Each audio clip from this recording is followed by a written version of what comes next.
Cette semaine, on se demande c'est quoi le lien entre Frankenstein et ChatGPT. Notre collègue Ben vient nous parler du Cabaret de la Seconde Chance, un show qui sensibilise à la réintégration sociale des personnes qui ont eu des démêlés avec la justice. Puis moi, j'invite Mélanie Martin, une prof qui a fait les manchettes l'année passée et qui documente sa vie de prof sur TikTok. Bienvenue au Balado Urbania, où chaque semaine, on vous présente des histoires que vous avez peut-être pas vues passer, mais qui font réfléchir autant que ce qui fait la une. Oh, moi, c'est Flo. Et j'ai eu un peu les yeux mouillés en écoutant le reportage de Ben, je dois l'admettre. Donc, pleuré? J'ai pas pleuré, mais tu sais, presque. T'as vécu l'émotion. Fait que j'ai hâte qu'ils viennent nous en parler. OK, moi, j'aime ça, Flo, quand tu dis un fun fact sur toi dans ce segment-là. Là, je n'ai pas assez appris. T'étais quel genre d'élève au primaire? Oh! Ben moi, j'ai toujours... Même au secondaire, là, primaire, secondaire, j'étais comme entre les cools puis les rejets. Et je trouve que c'est vraiment un sweet spot. Oui, c'est un sweet spot parce que tu peux, quand t'es dans les cools, tu peux toujours dégringoler. Ouais. Puis tu sais, les gens qui piquent au secondaire ou au primaire, oh, mauvais signe pour le reste de ta vie. C'est vrai, tu peux pas piquer à 8 ans. Non. Mais si t'es un peu rejet au secondaire, limite, c'est bon signe. Ouais, c'est vrai. Ouais. Ah oui, j'espère. Moi, j'étais rejet au secondaire. Ah oui? Ben oui. On fera un épisode là-dessus, ça m'intéresse. Moi, c'est Gab et je serai la première personne à mourir lors de l'apocalypse. L'apocalypse parce que je me pogne régulièrement avec ChatGPT. Ah oui? Ben, lui, il me chicane pas. Visiblement, c'est one-sided. Donc, si l'intelligence artificielle pouvait take over le monde, tu penses que tu survivrais pas à ça? Legit, je l'insulte. Parfois, je suis comme, quelle réponse poche? C'est ça, je suis la première en file. Moi, je suis sur sa blacklist, là, il est genre, cancel. Hey, moi, je voulais qu'on revienne sur quelque chose d'intéressant. Ouais. Notre invitée de la semaine dernière, Anaïs, la sommelière, a fait un TikTok suite à sa venue, son passage au balado, pour dire qu'elle a reçu plus de 200 messages. Et ça, genre, je m'en remettais pas. J'étais comme 200. Si j'étais vraiment beaucoup de messages. sur le cul. Mais tout ça pour dire que je pense qu'on est plus famous que ce qu'on pense. Ben là, c'est... Oui. Ah oui, oui. Ça a fait en sorte... Moi, j'ai vu, elle s'est partie un podcast, là, Anaïs. Oui. Elle a enregistré cette semaine, j'ai vu une story dans son salon. C'est tellement cool. Donc, à suivre. Je pense qu'on a été comme le moment déclencheur de quelque chose de gros. Puis, ben là, je voulais aussi prendre le temps de dire que... Tu sais, je suis allée la semaine passée qu'on n'avait pas de commentaires. Ouais. Ah, nous on en avons eu. La chronique de Vanessa, la semaine passée, on a mis un petit extrait sur TikTok. Elle nous salue. Si vous êtes sur YouTube, vous pouvez la voir derrière. Comme on s'y attendait. Elle fait la bise à tous ses haters parce que, ben, je voulais lire les meilleurs commentaires qu'il y a eu en dessous de l'extrait. C'est délicieux. Donc, Bobino, drapeau canadien, ça, c'est son nom. Sérieux, il devrait avoir des permis pour faire des hosties de podcast, mais quel romancier de conneries. Comme c'est aimable. Merci, Bobino. Merci, Bobino. Papa Prune, vous êtes aux fraises en hostie. Ça, je comprends pas, mais je trouve ça drôle. J'ai aimé ça. Vous êtes aux fraises. Qu'est-ce que ça veut dire? Mais il y avait une réflexion. Jérémy H. Ouais. Je suis le seul à trouver que le plus grand problème dans cette analyse est de porter autant d'importance aux réseaux sociaux dans une relation de couple. Si un couple n'est pas sur Instagram, est-ce qu'il existe vraiment selon elle? Honnêtement, bon sujet de chronique peut-être. Ben moi, je connais Vanessa, c'est ma collègue. Je sais que c'est que si vous n'êtes pas sur Instagram, votre couple est faux. Oui, en fait, peut-être que pour ça Vanessa, si vous êtes pas sur Instagram, vous existez peut-être pas. Oui. Pour une personne aussi chronically online qu'elle. C'est ça. Donc, ouais, mais c'est surtout, sans grande surprise, des hommes hétéros qui étaient en colère de ça. On est navrés. Critique des hommes hétéros. Oui, on s'excuse. Quelle surprise. Oui, quelle grande surprise. Toi, tu as un bon sujet cette semaine. En fait, tu es très culture ces temps-ci, c'est ça qu'on disait avant l'enregistrement. Avant l'enregistrement, j'ai dit, suis-je en train de devenir chroniqueuse culturelle? Avant, je parlais de... Ouais. La semaine prochaine, je vous promets, je ne parlerai pas de culture. Je ne vais pas faire de promesses. Ben, on dirait que j'aime ça, fait que vas-y. OK. Ben, je parle de Frankenstein. OK. Là, on t'en vibe complètement Noël, mais je retourne dans l'Halloween. On n'oublie pas. OK. C'est parce que j'en ai tellement parlé dans les dernières semaines, puis là, notre patronne Rosalie m'a dit, fais ton sujet, Gabrielle. Je pense que ce qu'elle voulait dire, c'est arrête de m'en parler. Arrête de m'en parler, utilise. Exorcise-le une fois pour toutes. Ouais. Mais on l'oublie parfois. Mais Frankenstein, c'est un roman écrit par une femme. Ah oui? Oui, une nana. OK. Une meuf. Est-ce que tu vas faire un recap de l'histoire? Parce là, que j'y vais. OK, c'est bon. Je vais te faire un recap de l'histoire. Par ça, je vais te parler de pourquoi mon lien avec ChatGPT. Ça, c'est le planning du jour. Acceptez-vous? Avons-nous le quorum? J'embarque. Parfait. Donc, Mary Shelley, elle a écrit quand elle avait seulement 19 ans. Oh! Au début du 19e siècle. Okay. Donc, ça fait quand même longtemps. Tout le monde connaît l'histoire. C'est un scientifique un peu coco-crazy qui veut percer les secrets de la vie. Je dis ça en guillemets. Il finit par réussir après plusieurs années, seul dans son labo, à travailler, les cheveux sales. T'sais. Puis un soir, de gros coups de tonnerre, il donne vie à une créature faite de morceaux de cadavres. Dès que son monstre prend vie, il ressent la grande panique. Il s'enfuit. Oh! Il le laisse là. Oh! Ça avait je suis en train de comprendre ton lien, mais continue. La créature est très triste. Puis elle erre pendant quelques mois, là, elle vit dans le bois. Là, puis elle est fâchée que tout le monde la rejette. Là, je te fais un gros résumé, là, désolé aux fans. Elle est née, tu sais, genre, j'ai pas demandé à vivre. Elle retrouve finalement son créateur. Puis elle elle lui dit ses 4 vérités. Genre, pourquoi m'as-tu mis au monde si tu m'as abandonné? Tue du monde, tout le monde se ramasse au pôle Nord, fin du livre. Attends, wow, quoi? Tout le monde se ramasse au pôle, non? Oui, le livre finit comme ça. Eh bien. Tout le monde s'enfuit, le créateur et sa créature s'enfuient jusqu'au pôle Nord. Ben, OK. Et disparaissent dans la neige. Bon, me voici confuse, mais... Oui. D'accord. Mais là, en tout cas, le roman a été un immense succès très rapidement. Ça a été adapté au théâtre, je pense, dans l'année qui a suivi. Là. Puis, dans le temps, il n'y avait pas de cinéma. Donc, le théâtre, c'était comme le cinéma de l'époque. Immense succès. Dès que le cinéma a existé, on l'a adapté au cinéma. Et depuis, il y a eu de nombreuses adaptations. C'est comme ça que c'est rentré dans l'imaginaire collectif. Puis, ben, récemment, le réalisateur mexicain Guillermo del Toro l'a adapté pour Netflix. Donc, vous pouvez le voir sur les plateformes en ligne. Quelques cinémas aussi qui vont le présenter. OK. Puis, tu l'as écouté. Et je suis allée le voir moi, au cinéma. Qu'en pense-t-on? Ben, j'ai déjà réfléchi à ce podcast, c'était la saison dernière, je crois, au lien entre nos peurs actuelles et les films d'horreur qui sont produits. Là, c'était, ouais, en tout cas, vous pouvez retrouver l'épisode, je pense. Puis quand on a annoncé ce 80e remake, je pense, là, de Frankenstein, j'étais comme, pourquoi à l'heure actuelle cette histoire-là nous parle et pourquoi on retrouve que c'est pertinent de la refaire?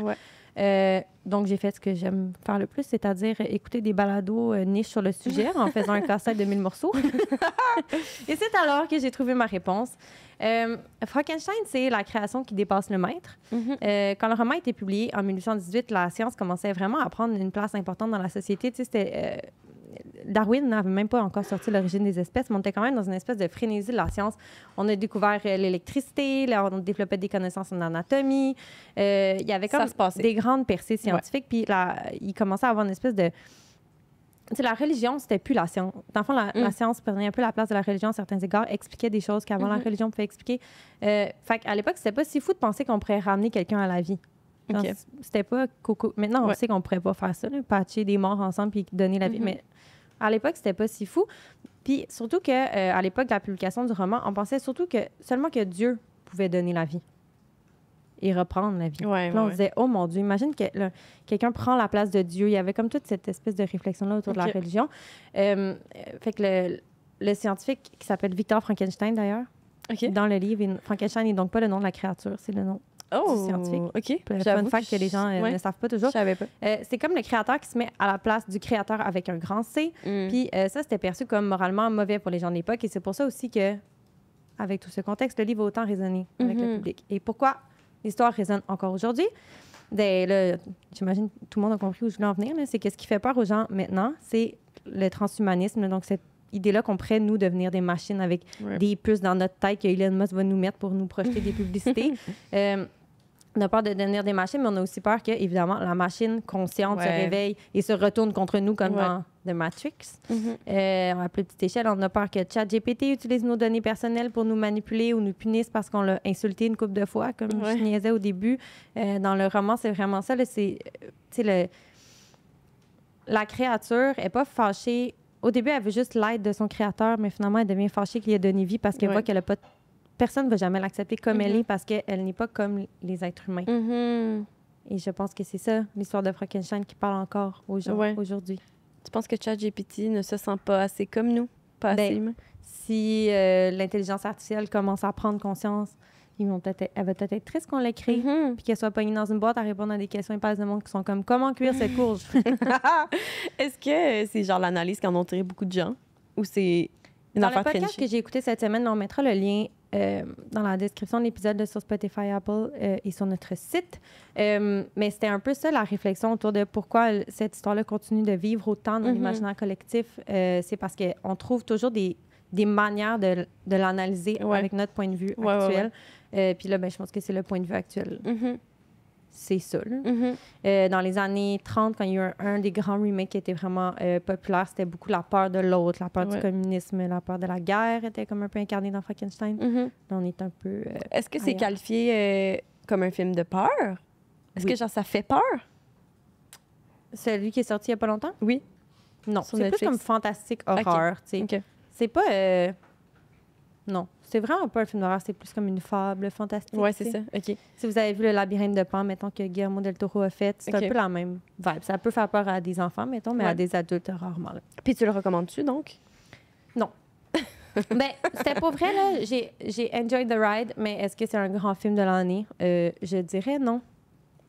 Mais j'ai lu un peu sur le AI un peu récemment, là, puis j'étais comme, c'est quoi là? Est-ce que les scientifiques ont peur du AI ou est-ce que c'est juste nous qu'on s'invente des affaires? Parce que ça fait, depuis qu'on a inventé des machines, les gens ont peur des machines. Ben, il me semble que j'ai vu plein d'entrevues avec Yoshua Bengio qui disait que lui, il est un peu petit dans ses shorts là, en ce moment.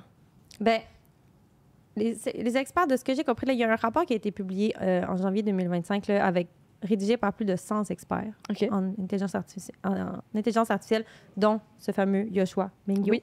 Le rapport note, là, je te le cite, c'est que certains experts jugent très improbable qu'une IA échappe immédiatement à l'humanité. D'autres considèrent que ça pourrait arriver. Mais le fait qu'un tel scénario soit imprévisible exige qu'on le prenne en compte. OK. Fait que c'est plus, faut y penser, mais on pense pas que ça va arriver. Puis il y a aussi un point important mentionné justement par Bengio qui dit que les agents d'intelligence artificielle autonome sont encore incapables de planifier sur le long terme. Donc, ils ne pourraient pas plot contre nous un grand retournement. Là. Ils peuvent juste faire un TDA, donc. Oui, elle n'est pas bonne en planification. Elle ne pourrait pas se mettre un petit voyage à New York en fait. C'est rassurant pour nous. Oui, rassurez-vous. OK. Ton sujet me fait penser à un texto que j'ai reçu de ma sœur. C'est vrai. Et qui me dit, attention, j'utilise pour la première fois ChatGPT. Bonhomme très étonné. Avant hier, à 15h57, et donc le 10 novembre 2025. Voyons donc. Genre, bienvenue au 21e siècle, Hey, ma est-ce que sœur. tu te rappelles la première affaire que tu as demandé à ChatGPT? Bonne question, je suis pas sûre. Je sais pas, toi, tu t'en rappelles-tu? Ah oui. C'est quoi? J'y ai demandé. Ça n'a pas de bon sens. Vas-y. J'ai demandé... C'est une affaire d'astrologie, là? Non, j'ai dit pourquoi le film Christmas in Connecticut de 1947 me donne des vibes républicaines. Wow! Parce que c'est dans le temps de Noël. Puis là, puis je venais de voir ce film-là. Puis là, il m'a dit je ne peux pas faire de commentaires politiques. Puis j'étais vraiment fâchée. Ah oui? Je ne l'ai pas utilisé pendant 3 mois. Au début, il était un petit peu plus frileux. Il était plus frileux. Ouais. Maintenant, je suis sûre que si je repose la même question, il va avoir une autre opinion. Maintenant qu'il te connaît, surtout, il va être comme tu as raison, Gabrielle. Ouais, mais il est trop people plus avec moi. Ça, c'est une autre affaire qui m'énerve. Des fois, j'ai dit je sais que tu peux pas faire ce que je t'ai demandé. Pourquoi tu me dis d'attendre? Tiens ton bout de Ouais, ChatGPT. Ben, merci d'avoir. Ben, c'était fort intéressant. Je vais l'écouter maintenant. Le film?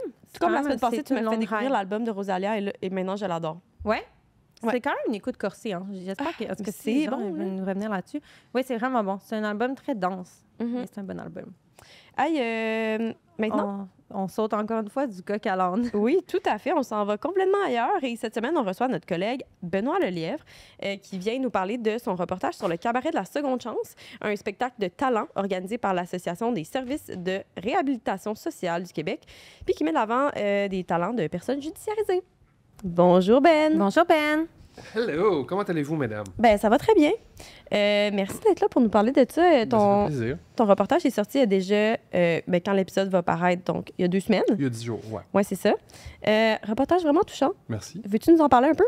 Ben oui, tu sais, ce que je trouvais, tu sais, Hugo, quand on faisait, notre rédacteur en chef, Hugo Meunier, lorsqu'on faisait le montage, il disait, le montage d'un reportage comme ça, c'est toujours une série de choix crève-cœur. Parce qu'on a eu des discussions avec ces protagonistes-là, avec Alain, Kevin et Chantal, qui ont été très longues, on a parlé pendant des heures, puis on a juste pu en monter 3 minutes. Fait que, tu sais, on a pu voir 3 personnes qui étaient à différents stages de la rédemption, à différentes étapes de la rédemption. J'ai fait un gros anglicisme. Sans vraiment peut-être comprendre un peu les rouages et les difficultés qu'il y avait eu là-dedans. Veux-tu nous mettre un petit peu en contexte pour les gens qui ne l'ont pas vu? Absolument. Moi, j'ai voulu faire quelque chose sur la rédemption, où est-ce que j'ai approché 3 ex-détenus pour demander qui allaient participer à un spectacle qui s'appelle le Cabaret de la seconde chance, où ils allaient pouvoir être vus pour quelque chose d'autre que leur crime, dans le fond. C'est un peu le but de l'exercice, c'est que c'est présenter un détenu comme un ex-détenu comme un être humain, comme quelqu'un qui a d'autres talents ou intérêts dans la vie que de faire du crime. Puis j'utilise le mot intérêt ici et c'est pas innocent, c'est vraiment important dans le processus de la rédemption. Tu sais, Kevin, par exemple, qui est de loin, la personne qui a commis le crime qui est le moins bien vu socialement. Je vais vous laisser le voir. C'est un crime il le dit dans le documentaire, dans le Micromax, c'est un crime à caractère sexuel. Donc, son nom est là, vous pouvez googler son nom, pour savoir ce qu'il a fait, mais je veux pas tant le dire parce que je veux pas que vous ayez une idée préconçue sur lui. Puis c'est ça, c'est un crime à caractère sexuel. Puis lui, il était récidiviste. C'est-à-dire qu'il a fait plusieurs fois, il a été condamné plusieurs fois de la prison pour ça. Puis Kevin, il y a eu un come to Jesus moment, il y a eu une prise de conscience le jour où on a voulu le déclarer délinquant dangereux. Ah ouais. Ouais, il s'en allait à la Macasa, qui est un pénitencier pour les délinquants sexuels, pour 5 ans. Puis il s'est dit, wow, là, il faut que je fasse quelque chose pour changer de vie, il faut que je fasse quelque chose pour aller mieux. Parce qu'il dit quelque chose d'intéressant que j'ai pas mis dans le documentaire parce qu'on n'a pas vu, on n'a pas le temps. Il a fallu qu'on fasse des choix. Il dit, il n'y a personne qui fait des crimes comme ça dans la vie qui va bien. Quelqu'un qui va bien ne va pas chercher à faire du mal aux autres. Fait que, tu sais, il dit, où est-ce que je t'ai rendu là? Tu sais, ça va toujours faire partie de moi. Tu sais, la responsabilité, la prise de responsabilité, c'est une des grosses étapes de la rédemption, mais de savoir un peu où se trouve le gouffre, où se trouve où est-ce que c'est possible de tomber dans le crime, c'est vraiment très important. Puis le but, il dit, maintenant, je me suis développé plein de stratégies, plein de manières de reconnecter au monde, puis de pouvoir lever la main. C'est l'expression qu'il utilisait, de lever la main quand ça va pas bien, puis pouvoir prendre une pause, puis pouvoir recevoir du soutien. Puis la musique, qui est un peu le thème connecteur du cabaret de la seconde chance, il dit pour lui, c'est une manière de connecter au monde de manière positive. Oui, c'est beau parce qu'on voit aussi beaucoup les proches des ex-détenus qui sont dans la salle, qui les accompagnent. Il y a même une mère qui chante avec sa fille sur scène. C'est full touchant. Ça crée vraiment des beaux moments comme de communion. Puis aussi, ça permet de... Tu sais, je pense qu'il y a beaucoup de ponts qui se brisent quand tu es incarcéré. Fait que ça permet de créer comme des nouveaux ponts sur des nouvelles bases, puis à partir de nouvelles idées. Absolument. Puis Chantal, c'est de loin la personne qui avait commis le crime qui est socialement perçu comme le moins grave. Je peux vous le dire, elle s'est fait pogner avec des guns puis du pot.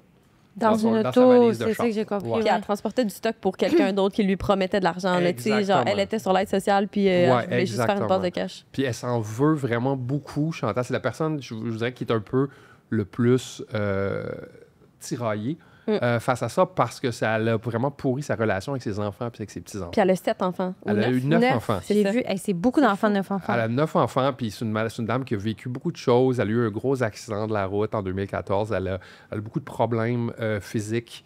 Elle allait se faire opérer, d'ailleurs, au bras. Le 4 novembre. J'espère que ça s'est bien passé. J'ai demandé des nouvelles, elle ne m'a pas répondu. Mais elle a... c'est ça, elle était vraiment en processus de reprendre connexion avec ses filles. Elle a dit à la caméra, fait que je vais dire, même, elle a eu 8 enfants avec le même conjoint, puis la 9e, c'était un viol, puis elle l'a gardé. C'est une madame qui a vécu des choses. C'est une madame qui a vécu des choses, puis qui assume ces choses-là.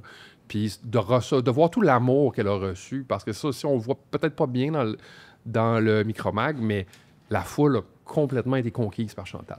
Moi, je me demandais, c'est ça, comment... parce que, tu sais, toi, tu as rencontré ces gens-là, tu vas au cabaret, ils font leur spectacle. C'est qui les gens dans la salle? C'est-tu leurs proches? C'est-tu des gens du milieu? Tu sais, pour eux, c'est une soirée importante. Beaucoup des proches, mais c'est ça, il y a beaucoup de ces gens-là aussi qui n'ont pas... ils n'ont pas de proches non plus. Il y a beaucoup de travailleurs du milieu. Il y a des travailleurs du milieu aussi qui se sont produits sur scène parce qu'il n'y avait pas assez de gens, pas assez d'ex-détenus pour faire toute la programmation. Fait qu'il y a beaucoup de professionnels du milieu qui se sont produits aussi. Puis fait qu'il y a eu ces gangs-là de gens qui sont venus. Il y a eu aussi ce qu'on n'a pas vu, c'est qu'il y avait une exposition, un côté exposition. C'est-à-dire de l'art visuel, des poèmes, puis des choses comme ça. Puis ces gens-là aussi étaient invités au spectacle après. Fait que c'est ces gens-là qu'il y avait dans la salle. On dirait que tu parles beaucoup aussi, c'est ça, de choses que tu n'as pas montrées. Puis tu sais, je pense que là, nous, on le sait, les gens peut-être à l'écoute le savent pas toujours, mais faire un reportage comme ça, c'est vrai que c'est beaucoup de choix, même quand c'est un sujet moins lourd. Là, on a fait d'autres reportages plus légers. C'est tellement plate des fois que les gens t'aient accordé leur temps, raconter leur histoire, prendre le temps pour partager des trucs super personnels à toi, tu sais, gratuitement aussi, parce qu'on est des journalistes. Puis après, il y a comme 40 secondes de leur témoignage dans le reportage. Oui, puis toi qui fais oui, clairement. Moi, je me sens tellement mal des fois quand je mets ça en ligne, j'envoie ça aux gens, puis je suis comme, mon Dieu, je suis tellement désolée, merci tellement pour ton temps. Finalement, c'est juste ça qui a été retenu, mais les gens sont touchés. Tu sais, faut pas que ces gens-là oublient que le public est quand même touché par les histoires qu'ils racontent, même s'ils ont juste un petit pourcentage. Absolument. Puis Alain, qui est peut-être lui qui est le plus loin dans le parcours de de réinsertion sociale. C'est le seul qui m'a répondu, qui l'a vu, il l'a regardé, qui m'a répondu. Lui, il était super content. Ah ouais. Fait que tant mieux. Il avait l'air tellement fier. Ah oui, vraiment, vraiment. Lui, ben c'est ça. Puis lui, il assume un peu ce rôle-là de mentor maintenant pour les gens qui ont de la difficulté. Ça aussi, c'est valorisant. Oui, vraiment, vraiment. Puis le mot d'ordre, justement, c'est de trouver des façons de se raccrocher positivement au monde. T'sais, on est allé où est-ce qu'il fait du bénévolat, dans un endroit où est-ce qu'ils font dans un endroit de prévention de la dépendance. Puis c'est quand tu es dépendant, tout ton argent, il passe souvent, puis tu fais souvent rien de ta vie. Fait qu'offrir des activités comme ça, où est-ce que les gens peuvent sortir de la maison, briser ce cycle-là, c'est super important. Fait que, tu sais, c'est pas grand-chose jouer de la musique, c'est pas grand-chose genre jouer de la guitare ou chanter en groupe, mais c'est super important quand même. Bien, vraiment un beau reportage, très Ben aussi comme sujet, merci. puis comme façon de traiter Très le humain, sujet. oui. Ouais, fait que allez voir ça. Vous allez aussi entendre un peu Ben dans le reportage qui jase avec les gens. Moi, ça a comme été un de mes moments préférés du reportage. Fait que merci Ben d'être venu nous en parler. Ben, merci à vous. Merci. Bye bye. On te laisse quitter. Et sur ce, j'accueille mon invité de la semaine. Oui. Cette semaine, mon invité, c'est une prof en devenir que j'ai découverte sur TikTok. Elle s'appelle Mélanie Martin, mais vous pouvez la retrouver sous le nom de Smarties avec plein de S sur TikTok. Oui. Elle a 28 ans, elle termine son bac en enseignement à l'UQAM, puis elle partage en ligne le quotidien d'une jeune enseignante de Laval qui intègre un milieu auquel elle rêvait depuis qu'elle était toute petite, une époque où ça allait pas mal mieux qu'aujourd'hui. Sur sa page, on retrouve des vlogs de son quotidien, des conseils sur la suppléance, la gestion de classe, des débats sur l'épuisement des profs et ses outfits pour la rentrée. Si vous la connaissez déjà, c'est peut-être parce qu'elle a vécu une mini-tempête médiatique l'année dernière quand son centre de service scolaire l'a retiré de la liste à cause de ses vidéos filmées en classe. Donc aujourd'hui, elle revient là-dessus avec du recul, mais surtout, elle nous donne leur juste sur ce qui se passe dans les classes primaires du Québec. Bienvenue au Balado Vania, Mélanie. Merci de m'accueillir. Je suis vraiment contente. Mélanie arrive avec son ordinateur très prête. Elle a des notes. Hey, c'est la première invitée qu'on a qui a des notes. C'est comme excitant. Très scolaire comme affaire. J'ai hâte de voir. Mélanie, je te propose qu'on parle vraiment rapidement de la saga de 2024 parce que je sais que c'est pas ton sujet préféré. Mais après, on passe à autre chose. Fait que, est-ce que tu peux nous expliquer c'est quoi qui t'a été reproché l'année passée puis comment, toi, tu as vécu cette période-là? OK, parfait. Ben, tu l'as vraiment quand même bien résumé, mais effectivement, c'est sorti un peu sur les réseaux et tout, puis les médias. Donc, je vais essayer de le résumer rapidement, peut-être pour ceux qui ne savent pas non plus de quoi on parle, peut-être. En fait, il y a bientôt 2 ans, en janvier 2024, j'avais pris une session sabbatique et j'ai eu un contrat dans une classe de 6e année parce que la prof était comme en arrêt de travail. Donc, pendant 6 mois, j'ai eu de janvier à juin la classe. Puis, au début, j'avais pas vraiment... Ben, j'avais un compte TikTok, mais je l'utilisais pas. C'est ça, oui. Ouais. Mais je l'utilisais pas. J'allais même pas dessus parce que j'étais plus sur Insta. Puis, finalement, à force de chercher des idées pour mes élèves, parce que j'en avais pas vraiment au début, j'ai commencé à aller sur TikTok. Et à force de voir que je trouvais qu'il n'y avait pas assez de créateurs de contenu, en tout cas des gens professeurs au Québec. J'en voyais beaucoup aux États-Unis, mais pas assez au Québec. Je me suis dit, ben, tu sais, si j'ai des idées d'activités que je trouve cool, je vais les publier sur mon TikTok. Puis j'ai commencé comme ça, mais vraiment, j'avais pas un but précis là, en commençant des vidéos. On voyait pas tes élèves dans TikTok. C'était comme toi qui filmais après l'heure oui, c'est ça. des classes. Là. Oui, tout le temps. Surtout à la fin, là, je restais toujours pour corriger ou planifier. Fait que c'était souvent là que je filmais. Mais non, j'avais pas filmé mes élèves ou quoi que ça parce que ça, je voulais vraiment préserver pour leur sécurité. Là. Ben, puis il y a aussi des règles là, avec ça, puis des lois, fait que je voulais pas rentrer là-dedans. Suzu, c'est chien. J'adore les chiens! OK. Fait que j'ai commencé comme ça, mais au début, j'en faisais pas. Là. Fait que j'ai commencé peut-être au mois d'avril, à peu près, à comme plus poster. Oui, des fois, je postais aussi des trucs comme mes outfits et tout, parce que je trouve que ça vient quand même toucher un peu notre réalité de prof, parce que moi, habituellement, je m'habille pas toujours comme une prof dans la... Tu sais, je mets des crop tops dans la vraie vie, tu sais. C'est ça. Fait que des fois, tu sais, je sais pas où aller magasiner mes affaires pour de vrai, pour de prof et tout. Fait que je me dis, ben, tu sais, si des petits outfits que comme, il y a des gens qui aiment... Moi, j'aime ça regarder ce type de contenu-là, des outfits de prof. Fait que je me dis, si moi, j'aime ça consommer ça, il y a peut-être du monde qui aime ça aussi. C'est tellement niche, j'aime ça. J'ai vraiment été... Oui, mais pour vrai, oui, parce que, comme je te dis, je peux pas porter des crop tops non plus à l'école nécessairement. Fait que des fois, des outfits un peu plus professionnels, on sait pas nécessairement qu'on commence à travailler là-dedans. Où est-ce qu'on peut en acheter, qui sont pas trop chers non plus, tu sais, de trouver des magasins. Fait que souvent, mettons, je disais, j'ai trouvé ça là, nanana, pour que les gens puissent aussi, tu sais, c'est pour que toujours que, dans l'optique, ça aide les gens qui sont profs comme moi. Donc, j'ai commencé comme ça, à force, peut-être vers le mois d'avril. Puis, j'ai commencé un peu à discuter avec certaines proches. Je voyais que ça plaisait un peu au monde du Québec et tout. Mais à ce moment-là, j'étais pas... J'avais peut-être quelques abonnés et tout, mais j'aimais ça, partager, genre, puis je voyais que les gens étaient réactifs, j'étais bien contente. Mais t'as fini par blow up un petit peu, là. Oui, il y a eu quelques vidéos, genre, justement, un outfit que moi, je portais un T-shirt oversize, puis durant la période où est-ce qu'il faisait vraiment chaud, genre en avril, non, plus en mai, ça, quand il commençait à faire vraiment chaud dans les classes, puis il y a une vidéo qui a popé parce que, c'est ça, je portais un vêtement... un T-shirt oversize, puis ça faisait un peu comme streetwear, genre, pas professionnel, mais c'est parce qu'à ce moment-là, je savais pas quoi porter. Il faisait tellement chaud dans les classes, puis moi, durant l'année, tu sais, je mets des cardigans et tout, c'est facile, mais en été, moi, je m'amuse, je mets des maillots et tout. Fait que, tu sais, c'est ça. J'avais pas vraiment... En tout cas, je ne savais jamais quoi mettre. Fait que là, cette vidéo-là, il y a des gens qui étaient comme, mais là, comment tu peux avoir le respect de tes élèves si... Ah, ça, c'est le son du chien du bureau présentement. Excusez, Si vous voyez en vidéo, ça vaut la peine. La VPXD chez Urbania vient de se joindre à nous et elle se frotte sur le tapis. C'est un moment de vidéo incroyable. Très Urbania comme affaire.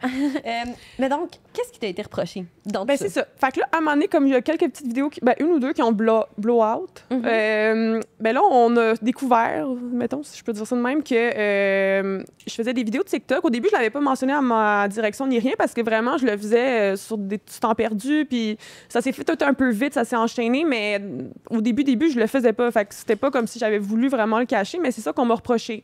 Le manque de transparence parce que je l'avais pas dit.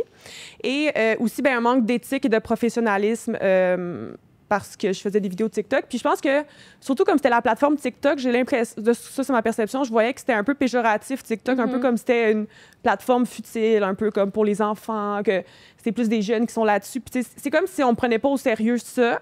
Pourtant, quand il y a quand même des créateurs de contenu au Québec qui réussissent très bien leur vie grâce à des réseaux comme ça. Mais bref, je voyais ça un peu comme quand on me parlait que c'était mal perçu que je fasse des TikTok. Peut-être si ça avait été Instagram ou Facebook, comme il y a plus de profs là-dessus, puis qu'il y a peut-être moins cette proximité à cause que c'est pas des vidéos nécessairement comme qui est On a parlé beaucoup d'enjeux de sécurité aussi avec TikTok pour les jeunes. Je pense qu'il y a peut-être un aura plus négatif autour de TikTok.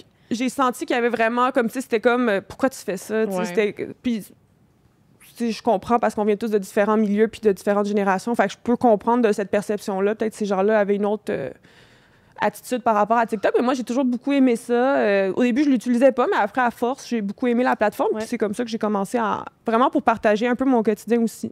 Puis toi, t'as l'air vraiment passionnée. Là, on se connaît pas personnellement, mais à en voir tes TikTok, t'aimes vraiment ça. T'aimes tes élèves. Oui. Tu tripes sur le métier d'enseignante. Fait que t'as dû vivre cette période-là quand même difficilement. Oui, ça a été vraiment difficile. Puis pour vrai, c'est la première fois que comme je reviens là-dessus. T'sais, sur le coup, c'était arrivé, j'ai un peu parlé de tout ça, mais ça a vraiment grossi vite. Puis je voulais mettre ça un peu derrière moi, fait qu'on dirait que j'ai expliqué vite la situation, mais je voulais pas non plus m'éterniser trop. Fait que c'est comme la première fois, après 2 ans presque, que je prends vraiment parole sur ça, puis de même comment je me suis sentie, pas juste sur le coup, mais même j'ai vu qu'il y a comme des répercussions à long terme, puis ça, je m'y attendais pas.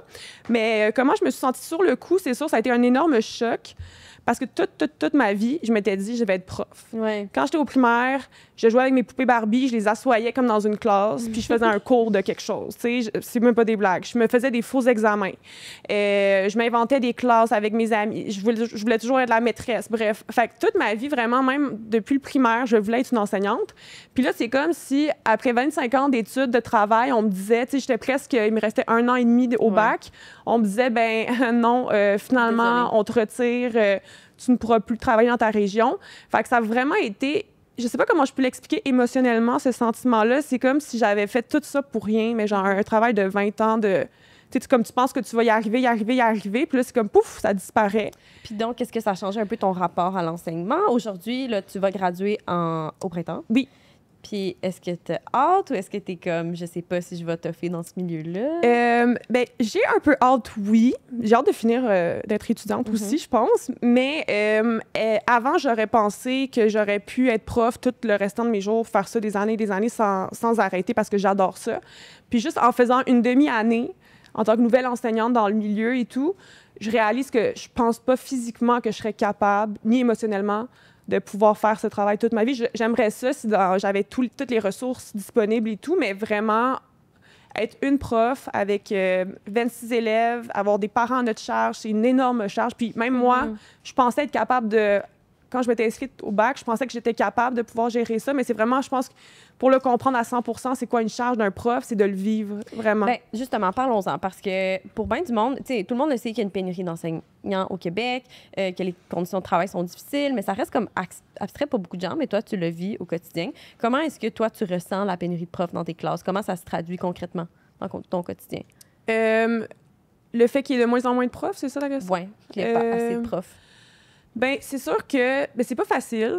Mais je comprends pourquoi les gens quittent, parce que je l'ai vécu. Puis, tu sais, il y a beaucoup de facteurs, il y a beaucoup de raisons. L'épuisement professionnel, c'est vraiment, je pense, j'ai pas les statistiques telles quelles, mais genre, l'épuisement, c'est vraiment, je pense, l'une des premières raisons pourquoi les gens quittent. Des fois, il y en a qui quittent un peu plus tôt avant de prendre comme une pré-retraite. Fait habituellement, des profs qui pourraient faire jusqu'à 60 ans, 65, ben, ils vont arrêter un peu avant, vont prendre moins de jours. Fait que ça fait que, ben là, il y a de plus en plus de profs qui veulent arrêter plus tôt. Il y a de plus en plus de profs, comme mettons moi, l'année prochaine, je gradue cette année, mais est-ce que l'année prochaine, je me sens prête à 100% de commencer avec une classe à temps plein? Je pense pas. Donc, je suis réticente parce que ça me stresse. Une rentrée scolaire, c'est énormément de choses à préparer. Puis au bac, on nous apprend pas comment faire une rentrée scolaire. C'est nous-mêmes qui devons chercher avec d'autres profs sur les réseaux, sur Internet, dans les livres, comment vraiment penser à tout ce que ça implique une rentrée scolaire. Fait que la première étape d'une rentrée réussie, on ne sait même pas vraiment à 100% comment la faire. Donc, il y a tellement de facteurs. Puis en plus, la composition des classes, c'est quelque chose qu'on entend souvent. Ouais. Bien, ça, c'est en fait qu'est-ce que ça veut dire avec des mots plus... pour qu'on comprenne, parce que composition des classes, même moi, je suis comme, tu vois, c'est que de plus en plus des élèves qui sont dans des classes spécialisées vont être inclus dans des classes régulières. Parce qu'il manque de ressources. Exactement. Il manque de profs, il manque de ressources, il manque de tout. Donc, qu'est-ce que ça veut dire? C'est que une classe, mettons, spécialisée, il y aurait à peu près un ratio de 8 élèves pour un enseignant parce qu'ils ont des besoins différents, ils ont des besoins supplémentaires. Des fois, ils ont besoin, si c'est un élève handicapé, il a besoin de, mettons, un ascenseur. C'est beaucoup, beaucoup de ressources qui viennent avec les enfants qui sont dans ces classes-là, mais les classes sont faites pour eux. Puis, ils ont des orthopédagogues de plus parce qu'ils ont des difficultés puis des besoins de plus supplémentaires. Fait que ces ressources viennent avec les enfants. C'est comme dire à un handicapé, on t'enlève ta chaise roulante. Là. Ça marche pas. Fait que, ces ressources doivent être données à ces enfants-là. Et il y a les classes régulières que le ratio, ça peut varier selon les âges. Mais mettons une classe de 6e, moi je fais avec les plus vieux souvent, c'est 26 élèves pour un prof. Donc, c'est sûr que pour l'État, ça coûte beaucoup moins cher d'envoyer des élèves dans des classes régulières parce que le ratio est beaucoup moins grand. Plus grand, pardon, pour le prof. Il y a beaucoup moins de ressources qui sont attitrées à ces élèves-là. Mais là, depuis à peu près 20 ans, qu'est-ce que le gouvernement, avec des coupures de plus en plus, qu'ils font, c'est que les élèves qui sont dans des classes spécialisées, ils sont envoyés dans des classes régulières. Puis on dit aux profs, oui, on va vous envoyer les ressources qui viennent avec. Mais c'est là qu'on vient couper, en fait. C'est qu'on leur donne pas les ressources nécessaires. Les ressources n'arrivent pas. C'est ça. Fait que donc, comment tu adaptes ton enseignement pour 26 élèves à besoins variés? C'est vraiment, vraiment difficile parce que techniquement, au bac, en enseignement, qu'est-ce qu'on nous dit à l'université? Théoriquement, c'est qu'il faut vraiment l'adapter, notre enseignement, aux besoins de l'enfant. On veut vraiment venir se concentrer par rapport à l'enfant. Donc, on devrait, techniquement, nous, tout lui fournir pour qu'il puisse apprendre à sa façon. Parce qu'on s'entend, tout le monde apprend un peu différemment, puis d'une manière optimale, de différentes façons. Donc, nous, notre travail, ça sera en tant que spécialiste de l'éducation, de vraiment lui fournir tout le matériel et les ressources pour qu'il puisse réussir et apprendre à sa façon à lui, personnelle.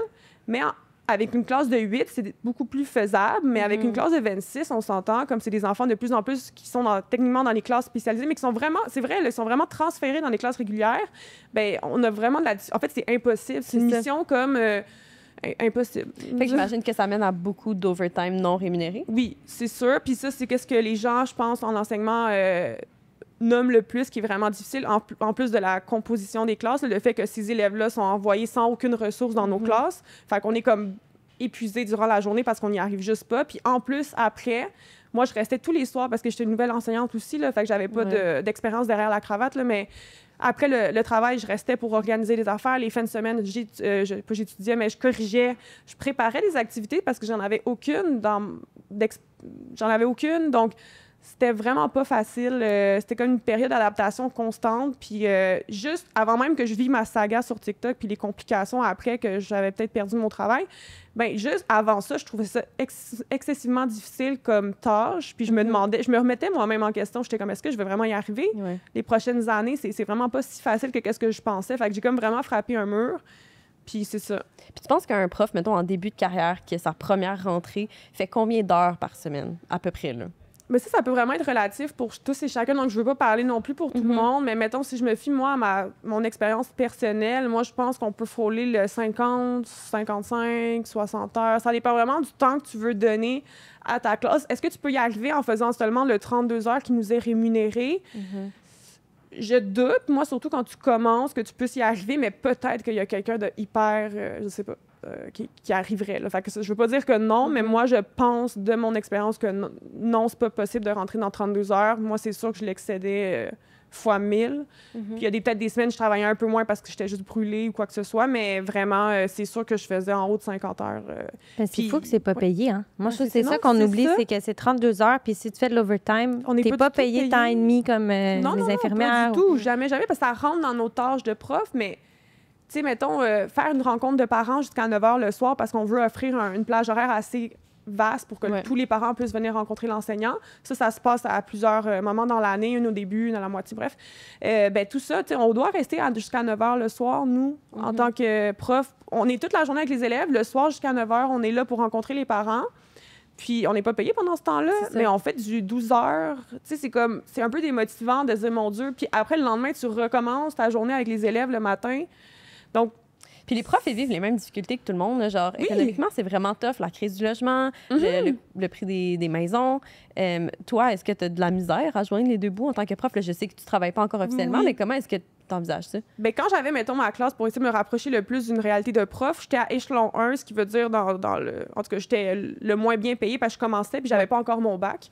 Mais moi, ce que je recevais dans mon compte, parce que les montants annuels et tout sont sur Internet si vous êtes intéressé à les trouver. Mais moi, dans mon compte net, qu'est-ce que je retrouvais dans mon compte à chaque 2 semaines? C'était 1 100 $ par 2 semaines. Puis, 1100, fait que ça fait 2200 par mois. Mais avec le nombre d'heures que je faisais, des fois, je me disais, mais mon Dieu, je pense que je pourrais travailler comme, mettons, au McDo, Tim Hortons. Puis non, mais sérieusement, au salaire minimum. Puis c'est juste que quand j'arrive, je vais être brûlée peut-être, OK, parce que c'est des travails quand même demandants, si tu restes debout toute la journée. Mais au moins, après, je pense plus à rien. Mais là, j'avais l'impression que je travaillais toute la journée, je travaillais le soir, les fins de semaine, je voyais presque plus mes amis. J'étais vraiment juste constamment en train de parler de profs, de trucs. Puis j'étais stressée parce qu'il y avait, tu sais, on a des deadlines aussi, tu sais, les bulletins, il faut les remettre à un certain moment. Puis tout, tu te sens souvent overwhelmed, on dirait. Fait que c'est ça. Puis en plus de ça, financièrement, j'étais complètement découragée. Je suis comme, mon Dieu, on dirait que je travaille en n'en plus finir, mais je vois pas le fruit de mes efforts. C'est ça. Puis là, toi, parallèlement à tout ça, ben, vu que tu fais de la création de contenu sur TikTok, ben, tu as commencé à te faire approcher par des sponsors, des gens qui veulent te proposer de faire du contenu commandité. Puis ça, ben, c'est très payant. Fait que, est-ce que des fois, le monde de la création de contenu te fait un peu de l'œil dans ce contexte-là? Bien, c'est sûr que juste me consacrer à ça, pour l'instant, ça ne m'intéresse pas parce que j'aime vraiment l'enseignement. Je suis vraiment passionnée. Là, quand je dis que je suis passionnée, c'est pas des blagues. Fait que j'aime vraiment ça, puis j'aime ça partager ma vie, mettons, en tant que prof, suppléante, peu importe. Mais c'est sûr que j'ai toujours aussi aimé un peu le côté geek. Quand j'étais jeune aussi, je faisais beaucoup de montage. Je faisais des vidéos là, dans mon iMovie. C'est iMovie, non? Oui, iMovie. Non, c'était Movie Maker dans mon temps, là, Windows. Là. J'étais vraiment OG, je vous le dis. Là. J'avais genre 10 ans, j'étais comme... Mais c'est ça, fait que je me faisais des petits montages. J'ai toujours aimé ce côté-là, un peu de faire des vidéos, de faire des transitions et tout. Donc, j'ai toujours aimé ce côté-là. Fait que c'est sûr qu'avec la création de contenu, je peux utiliser ma créativité là-dedans. Fait que ça vient un peu comme l'enseignement, la création de contenu, comme se jumeler. Pour moi, c'est comme un mélange parfait. Sauf que c'est sûr qu'aussi, on est des humains. Puis c'est sûr que si moi, une vidéo de 2 minutes, c'est sûr que ça prend plus de temps à créer, à faire le montage, ça en prend plusieurs jours. Mais une vidéo de 2 minutes, si je peux avoir, mettons, un montant de 2 000 $, 3 000 $ pour ça, versus travailler pour 2 semaines, 1 100 $. Je veux dire, même si je suis passionnée, j'adore les enfants, c'est vraiment pas ça la question. C'est juste qu'avec l'économie de nos jours, si moi, je veux me payer un loyer à Montréal, je faudrait qu'en fait, en étant enseignante, je me trouve une deuxième job. Souvent, les nouveaux profs, c'est ça qu'ils font, comme serveuse, peu importe, le soir, ou des travaux, des emplois de fin de semaine. C'est sûr que la création de contenu, ça pourrait venir m'aider pour justement finir mes mois et tout.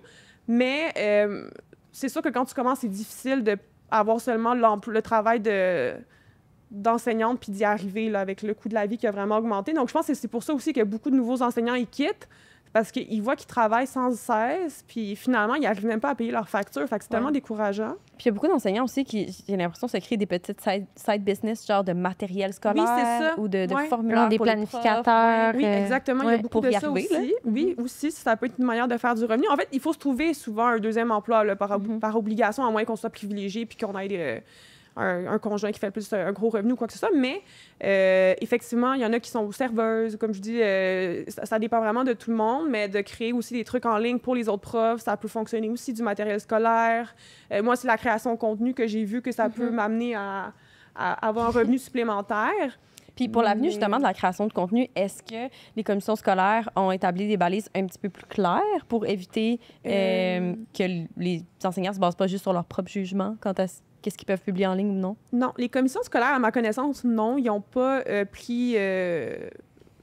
ils n'ont pas pris de décision par rapport à ça, mais il y a un code d'éthique qui est sorti là, le 4 avril 2025. Ça, c'est le gouvernement là, au Québec. Fait que techniquement, le gouvernement, c'est comme lui qui décide. Puis là, il y a les commissions scolaires, les centres de services qui sont en bas, qui viennent diriger les régions. Okay. Puis dans les régions, il y a plein d'écoles. C'est pour ça que moi, quand j'avais pas pu... on m'avait dit que je ne pouvais plus enseigner, c'était pas juste dans l'école, mais c'était vraiment toutes les écoles de ma région, parce que en fait, mon employeur, c'est ma commission scolaire et non mon école. Okay. C'est clair. Donc, en fait, là, le gouvernement, il a sorti un code d'éthique. Ce code d'éthique, c'est un peu, qu'est-ce que ça, en quelques lignes, qu'est-ce que ça veut dire? C'est, on y trouve les valeurs et le type de comportement que les profs devraient avoir, mettons, avec les élèves. Ça parle aussi un peu du code vestimentaire qu'on devrait avoir, mais c'est encore un peu large, parce que c'est pas, tu dois porter ça, tu dois porter ça, tu vois. Il y a aussi, mettons, plus par rapport aux réseaux sociaux, là, j'ai même tel quel les petits points, juste pour que vous compreniez à quel point il y a quand même une zone grise, mais il y a quand même une section qui dit dans la partie pratique et conduite attendue, on dit qu'on doit faire preuve de réserve et de discernement dans ses communications publiques, y compris sur les réseaux sociaux, s'abstenir de tenir des propos ou de publier des contenus qui pourraient porter atteinte à l'image, à la réputation, à la crédibilité des gens, des enfants, de l'établissement scolaire aussi, fait que ça, c'est l'école, puis du centre de service scolaire, fait que ça, c'est la commission scolaire, ou du personnel et des élèves. Fait que c'est ça qu'on nous dit. C'est flou quand même. C'est très flou. Qu'est-ce que ça veut dire porter? Moi, je pense qu'ils ne veulent pas prendre position. Peut-être, je veux pas... Là, c'est mon interprétation, mais parce que s'ils prennent position, puis qu'admettons qu'ils disent on dit non aux réseaux sociaux en classe dans les écoles au Québec, bien là, il y a des gens comme, mettons, moi, là, je vois que je peux me faire un montant assez important avec une création d'une vidéo. Ça peut vraiment faire partir encore plus de profs. Donc, il y en a beaucoup qui font, justement, comme vous avez dit, ils vendent du matériel scolaire, des affaires comme ça, pour avoir une petite business à côté, pour pouvoir y arriver.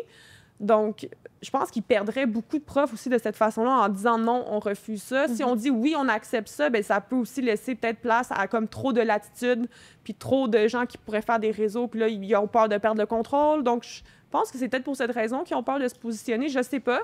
Mais encore aujourd'hui, on n'a pas... en tout cas, on n'est pas revenu avec quelque chose comme « Voici, Mélanie, qu'est-ce que tu dois faire en tant que prof, voici ce que tu dois pas faire ». Puis les commissions sont un peu comme... Ils dirigent leur région. Fait que ça se peut que, mettons, une commission A, elle décide comme de cette façon-là. La commission B de l'autre région à côté disent autre chose. Fait que si elle est trop sévère, la A... Bien, ça se peut qu'il y ait du monde qui vont juste aller dans une autre région, là, parce qu'ils disent, ben là, ça n'a pas de sens. Fait que c'est ça. Ben, je te souhaite que ça se clarifie parce que c'est ça, je trouve ça hot de voir une enseignante qui trippe autant, qui est autant investie. Je trouve que tes contenus de TikTok, ça donne quasiment le goût de travailler dans le milieu, même si c'est pas très... je sais que ça a l'air dur. Vraiment, puis je trouve ça dommage, mon petit éditorial, mais que c'est vraiment des gens qui sont dans ces métiers-là. Souvent, c'est des gens qui sont passionnés comme toi. On a déjà collaboré à Urbania avec quelqu'un qui s'appelle Mon Ami Prof, là, Virginie, je pense. En tout cas, elle aussi a fait du contenu sur TikTok. Tu sais, des gens qui sont passionnés par leur métier. Puis toi, pour continuer à être enseignante, malgré les conditions difficiles, malgré le bas salaire, tu veux quand même continuer malgré toutes les embûches.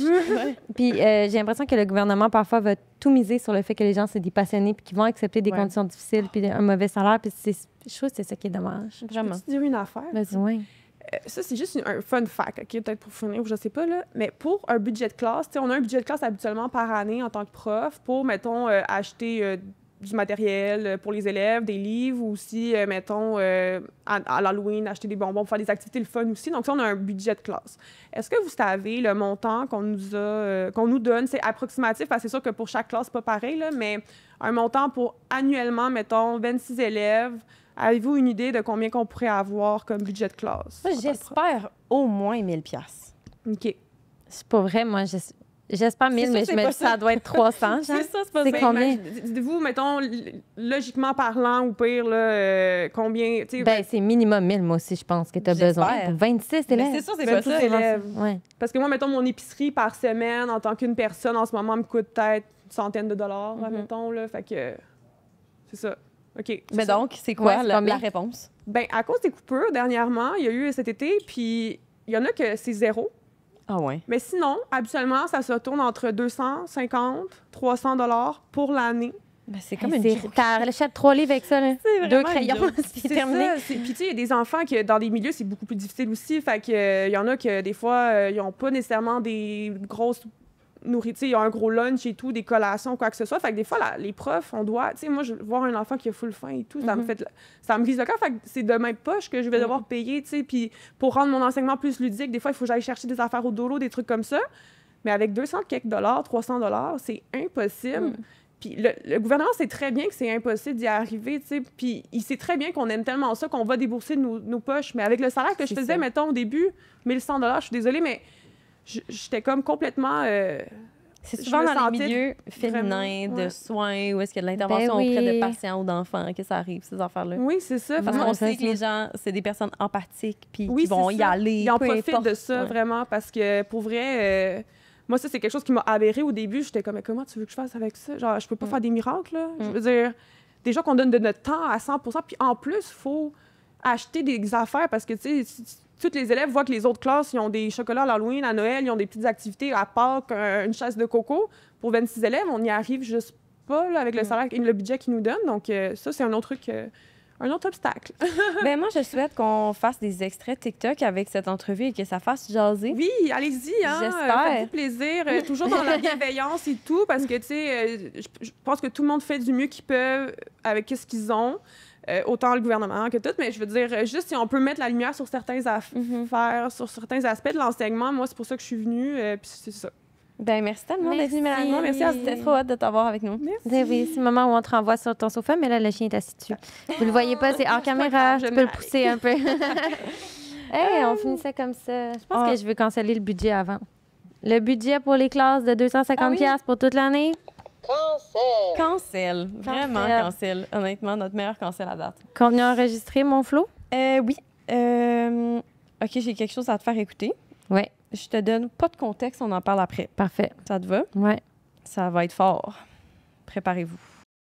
Mais il a dit à tous les gars, j'étais sa girl, pis là, plus personne peut parler. Je me suis rendu compte que je travaillais avec sa mère. Ce n'est pas Cindy Daudé, mais c'est une parfaite imitation de Cindy Honnêtement, Daudé. cette fille pleure tellement. Elle pleure Et qu'elle en beaucoup. pleure une shot avec une voix chevrotante, ma foi. Hey, elle va dans toutes les ranges avec sa voix. C'est vraiment impressionnant. C'est comme des montagnes russes d'émotions. Honnêtement, moi, aujourd'hui, je voulais te présenter un contenu enregistré. Puis là, en ouvrant mon TikTok, je vois un autre contenu que j'avais enregistré. Je vais te présenter celui-là à la place. Change of plans. Est-ce que tu connais la personne sur TikTok qui liste des questions à poser dans certains Non. contextes, comme par exemple lors d'une entrevue d'embauche? OK, non? Et là, c'est à une game de football. OK. Je l'adore. Here are some questions to ask at a football game. What sport are we watching? If it's called football, why aren't they using their feet? What if the football players get a tummy ache during a game? Like, C'est juste des questions niaiseuses de même pour avoir l'air épais. Mais il y en a... C'est toute une... vous pourrez aller voir le nom du créateur, excusez, je vais m'en souvenir. C'est Eric Honda. Et il y en a des mêmes choses pour une entrevue d'embauche, pour acheter une voiture. C'est bon. Does this car work? C'est comme la première fois que j'ai visité une maison il y a quelques années en espérant l'acheter et que j'avais aucune bonne question pour la courtière. J'étais comme, c'est beau, au revoir. Mais c'est parce qu'il y a... C'est drôle parce qu'il y a tous des moments où on se sent comme ça, Ouais. dans des situations où on est... Justement, tu vas acheter une maison puis t'es comme... est-ce que cette maison a des portes? On dirait que c'est pas quoi c'est ça. Ça me fait bien rigoler. C'était très bon. Mais c'était tout pour aujourd'hui. Merci Gab, merci Ben et merci Mélanie d'avoir été là. Si vous avez aimé ça, vous savez quoi faire. Likez, partagez et abonnez-vous pour ne jamais rater un épisode. Puis pour plus de conversations éclairantes, d'histoires surprenantes et de rencontres extraordinaires, abonnez-vous au Micromag Urbania. C'était Gab et Flo. On se retrouve la semaine prochaine. Bye. Au revoir.